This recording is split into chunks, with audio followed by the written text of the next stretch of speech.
Hey everybody, your old buddy Michael Reno with you again. I'm in the home of Clint and Katie Bernard in Asheville, North Carolina. Clint and my good friend Betty Friederichsen are with us, and we're going to talk about the music scene in Asheville, North Carolina.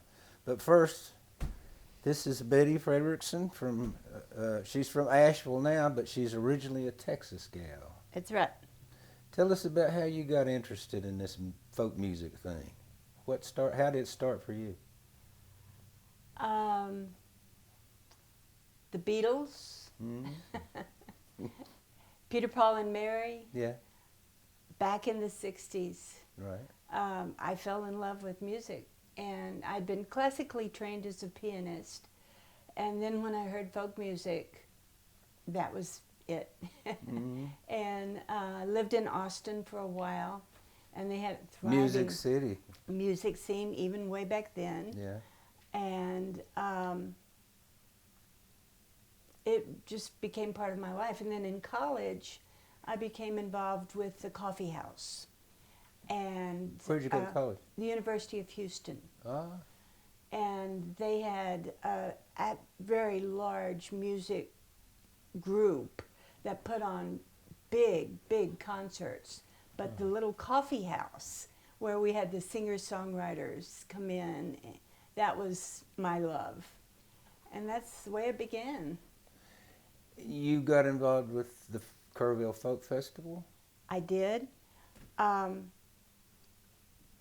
Back around 2000, I had been away from music for quite a while.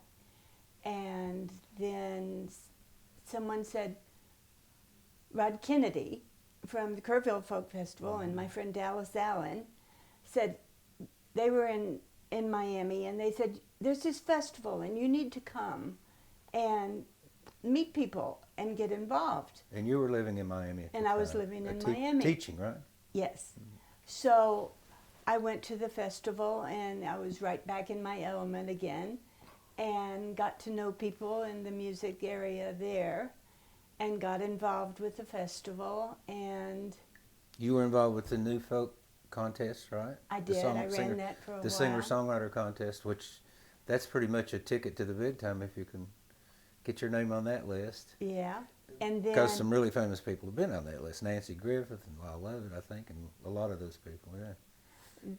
in Kerrville, for Yeah, sure. Kerrville, Yeah. Now the festival I was involved in was with Miami, but that led me to Rod Kennedy and the Kerrville Folk Festival. And then the person who was doing house concerts in Miami moved, so I said, well, I guess I could do that. And I started doing house concerts, and I've been doing them ever since. Right. Both of these folks are music presenters and have been for a long time. So we'll get to that house concert thing. Clint, how did you get started? And Well, like Betty, I've always had a love of music. Way back even before high school, I remember hearing Elvis Presley and all this, the beach music of the time. Anything, it just grabbed me. And when the Beatles came along, got a guitar like every other kid my age, and tried to learn how to play them chords I was hearing, right?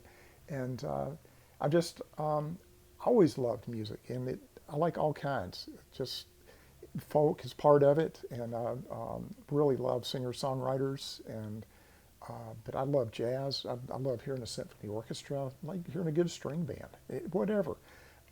It's fun, and it touches me on a level that nothing else really does in my life. So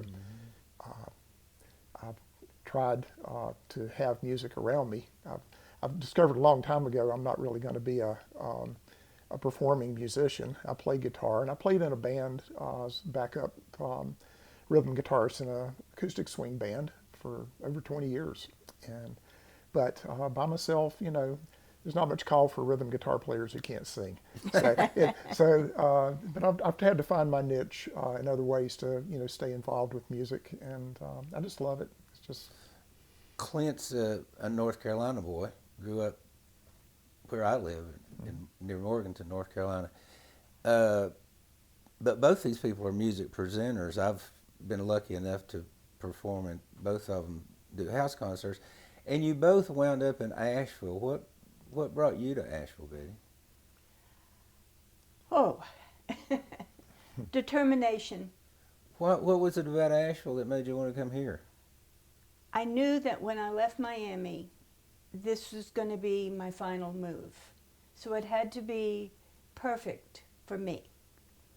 And I knew I had been here before, a long time ago, and it was always in the back of my mind. Before I came up here, I went to Arkansas. People knew I was on a quest. Right. And they showed me all around and told me all the wonderful things about it. And there were people there I knew, but it just wasn't right for me. The music scene wasn't what you were looking for? It was too small. Yeah. You know, I wanted a little more vibrancy. So I was speaking to Chuck Brodsky, and I said, Chuck, tell me about Asheville. And he made a whole list of radio stations and restaurants and movie theaters and everything you would ever want to know about Asheville. And I said, all right. And then when I came up to check it out, I realized I knew people here. Mm-hmm. I stayed with Joe and Annie. There was David Lamott, there was Chuck Brodsky, there was Billy Jonas, all these people I knew. I thought, well, that's a plus. Mm-hmm. And so I said, okay, well, I have to check the weather. So every 3 months I came up, because it couldn't be too cold and it couldn't be too hot. It had to be just right. And here I am. I pretty much know your story, but how did you and Katie wind up here? Well, we were, attending a lot of music down our way when it was available, and but we found ourselves coming up to Asheville 2-3 times a week. It's only an hour. I know, it's an hour drive. You could drive home afterwards. You didn't have to get a room. We'd come to some house concerts at Betty's house. Our good friend Don Baker and his wife were putting on shows at the UU Church, and we would come up for those. And we discovered other venues around town, but we were up here all the time. It just made sense that we needed to be living up here. And of course, Asheville, it's the music scene, it's the food, it's the art, it's the mountains. I mean, it's hard to beat. What's not like That's right. To like, yeah. Right? So Now, you bought a condominium up here initially. Was that before you moved up here that you bought that, or? We bought one just so we would have a place that we Right. could come up and spend the night if we wanted to, and if there were like 2 shows back to back we wanted to see, we could do that, and just got a good buying one, and so we had that to start, and then you retired. yes, and been retired 7 years now, I think, and Katie's 9. And how long have you been in Asheville now? Full time. 3.5 years, I think. And Betty, how long have you been here? I moved here in 2006. Yep. Mm-hmm. So Asheville, the music scene here goes way back. I mean, when I was a young folk singer back in the early 60s, I remember, our libraries, our high school library, someone had given us a copy of the New Yorker magazine, a subscription. And I would go up every month and read, because there would always be something about Greenwich Village, Mm-hmm. And then one day I opened it up and there was this thing called the Newport Folk Festival. And I thought, God, I'll never get to go to Rhode Island. I'll never get to go to a folk festival. And then I walked into my aunt's house over here in the west end of Buncombe County, and lying on her kitchen table was a copy of the Asheville Citizen Times, and on the front of it, it said, next weekend, Mountain Dance and Folk Festival. I thought, who would have ever thought that there would be folk music in the Appalachian Mountains? I thought it all came from Greenwich Village. So, the little folk trio I was in, we came to the Mountain Dance and Folk Festival the next weekend, and we discovered that there was this amazing music scene, and all these people our age were there too. It wasn't just old people playing old mountain music. It was, I met David Holt there the first time he came, to North Carolina.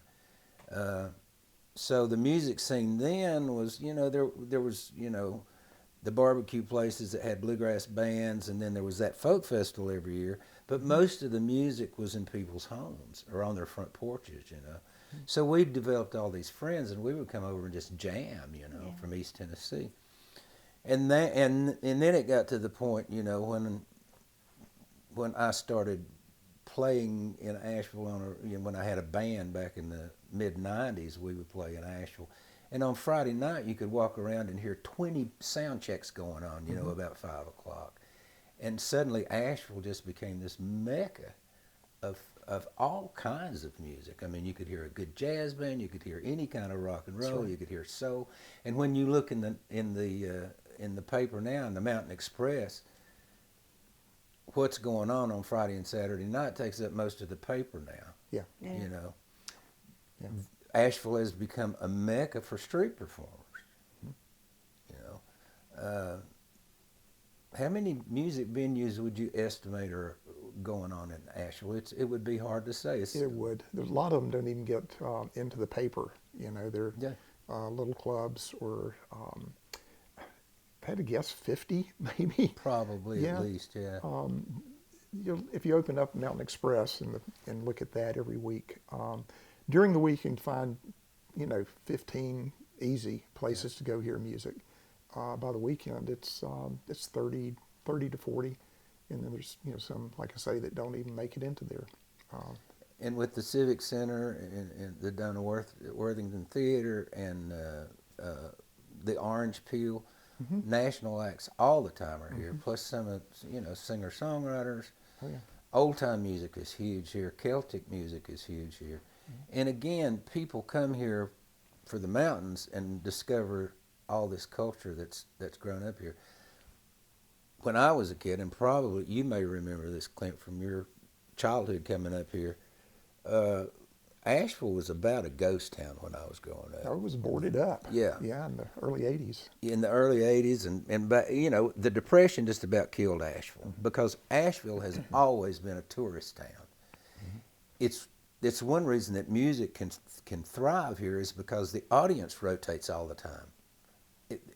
Everybody that comes here that gets involved in the culture, music is such a part of the culture that every night places are packed. That's right. You can't buy it. You can't buy a house in this town anymore. It's getting like Vail, Colorado, in that the young people that come here to work in the restaurants and stuff can't afford to live here. It's a big problem. And you know what I was told? My son had talked at one time about moving here and opening a recording studio. And I was talking with Josh Goforth, and he said, "Betty, do you know how many recording studios there are in Asheville?" I said, "What, 15, 18? He said, "There are 50 recording studios, from little one room to really large, super professional." Yeah. He said, it's amazing. Well, people just want to come here, and it being a tourist town, it attracts musicians. So I mean, like I say, it's 50 places on a Saturday night to pick from at least. We have a plethora. Yep. But there's that, and then there's what you guys do. And those of us who play guitars and sit on stools and sing songs that we write, our bread and butter is what you guys do. Me and Chuck Brodsky and Jack Williams and Jonathan Byrd and on and on and on. Louise, everybody, I mean, all our contemporaries. If it weren't for people like you, we wouldn't have a living. House concerts are where singer-songwriters, what's now called folk music, singer-songwriters, it's how we survive. A lot of people probably out there aren't familiar with house concerts. What is a house concert, Betty? Well, for me, it's getting to see my friends, because so many of my friends are musicians who live all around the United States and Canada, and so when I get to present them to my friends here in Asheville, it's kind of getting the best of both. I get to spend time with my friend the performer, and I get to share his music with my friends here in Asheville. A typical night, I start booking it about a month in advance. I seat 30 people.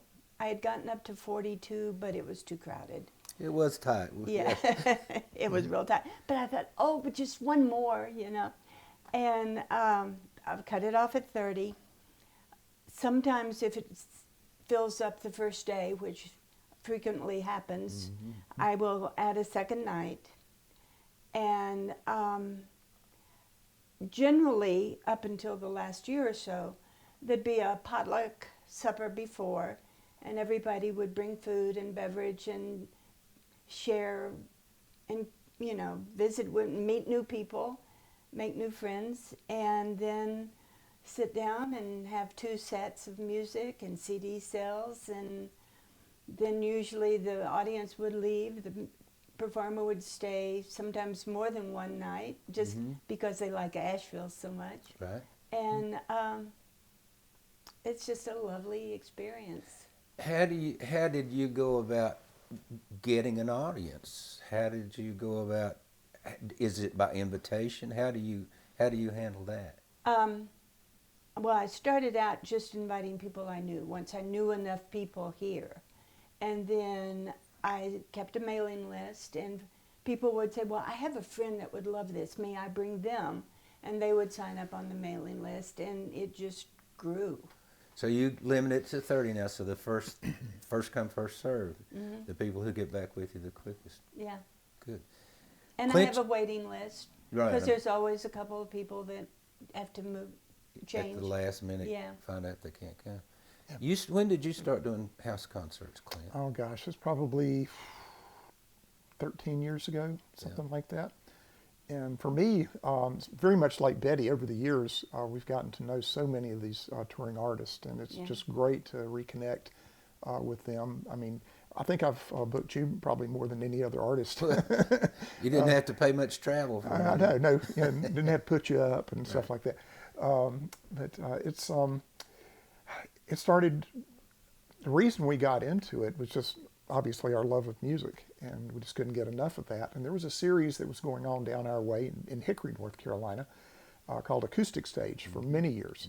It went for 12, 13 years, I believe. And it was a golden age. They were able to bring in Sam Bush and all these great people. Yeah, it was all national acts. And the people now that are, you know, headlining, you know, festivals and things. It was just amazing.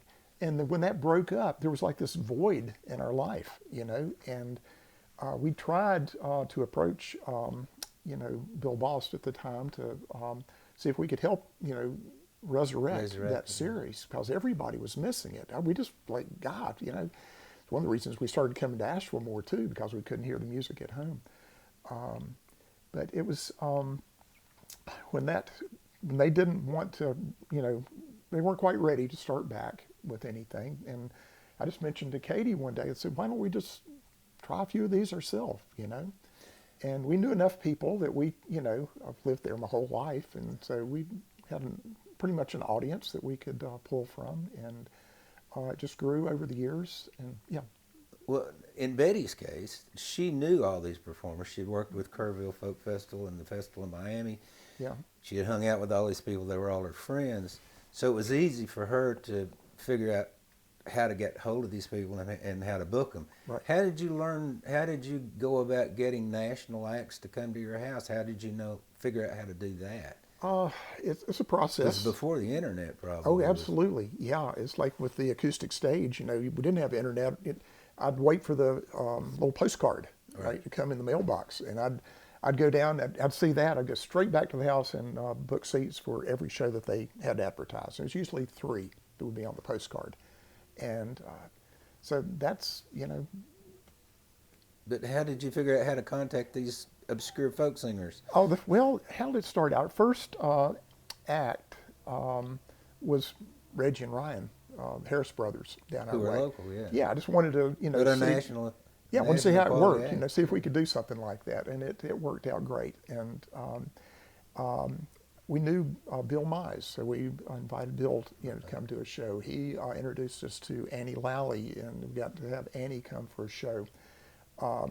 My cousin Steve Ellison booked shows in Atlanta for many, many years, and he was a big help. I got involved with Nancy Pagel, who's a booking agent down that way, and she turned me on to just some great people, Jeff Atchison, and just a whole stable of people, Randall Bramblett, all different kinds of music. Mm-hmm. And one of the things that I find playing house concerts around the country, once you build an audience, they trust you, they don't have to know who this person is you're having. They go, well, if Betty's having them, they're good. Yeah. You know, if Clint and Katie are having them, they're good. Mm-hmm. And I hear it a lot out in the world doing house concerts. Man, I didn't know who you were, but if Jack and Mary are having you, we thought, well, that'd be great. Yeah. You know, so there's that element of it. There's this thing, for those of us who perform, there's this thing, the great thing about house concerts is the audience is going to be there whether they know who you are or not. Mm-hmm. If you're playing the Orange Peel, all of those people are coming because they want to come see you. They know who you are. You know, whoever is playing there, you know, Sam Bush or whoever, they're going to come to hear Sam Bush. They're going to go to the house concert because Betty's putting it on or because Clint and Katie are putting it on.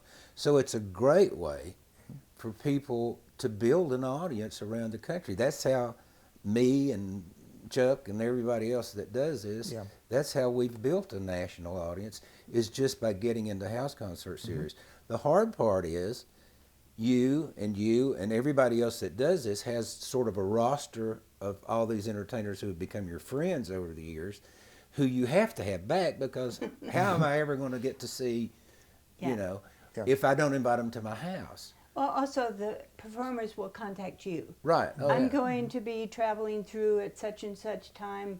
Can you do a concert for me? Yeah. And I was very, very fortunate because back around 2000, I went to my first Folk Alliance International Conference.